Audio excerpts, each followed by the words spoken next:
Even illegal ഇമിഗ്രൻസിന്റെ കാര്യത്തിൽ പോലും ഇവിടെ ആവശ്യമുള്ളവരെ എടുക്കേണ്ടതാണ്. ഇവിടെ ഇത്രയും വലിയൊരു രാജ്യമാണ്. ഈ രാജ്യത്ത് ആളുകളെ ആവശ്യമുണ്ട്. അപ്പോൾ ആവശ്യമുള്ള ആളുകളെ നിർത്തിയിട്ട് ബാക്കിയുള്ളവരെയാണ് വിടേണ്ടത്.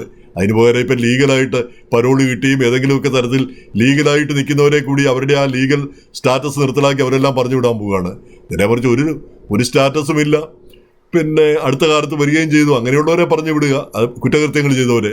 അതല്ലാതെ ഇവിടെ വർഷങ്ങളായിട്ട് താമസിക്കുന്നവരെ ഒക്കെ പറഞ്ഞു വിടുന്നത് ഖേദകരം തന്നെയാണ്. പ്രത്യേകിച്ച് അത് കണ്ട് ആനന്ദിക്കേണ്ട ഒരു കാര്യവും തോന്നുന്നില്ല മനുഷ്യര്.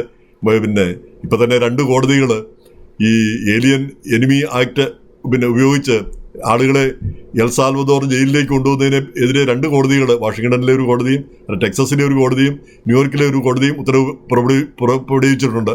സുപ്രീം കോടതിക്കാരി ആ നിയമം ഉപയോഗിക്കുന്നതിന് അനുമതി നൽകിയിട്ടുണ്ടെങ്കിലും ഈ ആളുകളെ ഇങ്ങോട്ട് അങ്ങനെ കൊണ്ടുപോകുന്നതിന് ഈ കോടതിയുടെ ഉത്തരവ് കൂടാതെ ഇങ്ങനെ ഒരു വിദേശ ജയിലിലേക്ക് കൊണ്ടുപോകാനായിട്ടുള്ള പിന്നെ ആ സർക്കാരിൻ്റെ അവകാശത്തെയാണ് അവർ ചോദ്യം ചെയ്യുന്നത്. അത് സത്യമായിട്ടുള്ളൊരു കാര്യമാണ്. ഒരു ജയിലിൽ പാർപ്പിക്കണമെങ്കിൽ ഒരു കോടതിയുടെ ഉത്തരവ് വേണം. എന്നല്ലാതെ ഇവരെ എല്ലാം പിടിച്ചുകൊണ്ട് അതും വിദേശ രാജ്യത്തെ ഒരു ക്രൂരമായ ഒരു ജയിലിലേക്ക്. അപ്പോൾ ഇവരെല്ലാം ഈ പറയുന്ന പോലുള്ള കുറ്റകൃത്യങ്ങൾ ചെയ്തവരോ അല്ലെങ്കിൽ ഗാങ്ങിലുള്ളവരാണെന്നുള്ളതിന് അതെല്ലാം പിന്നെ കോടതി മുഖേന അല്ലേ അതൊക്കെ തീരുമാനിക്കേണ്ടത്. അപ്പോൾ അതൊക്കെ ഖേദകരമായൊരു കാര്യമാണ് എന്നുള്ളത് പിന്നെ മറക്കേണ്ടതില്ല.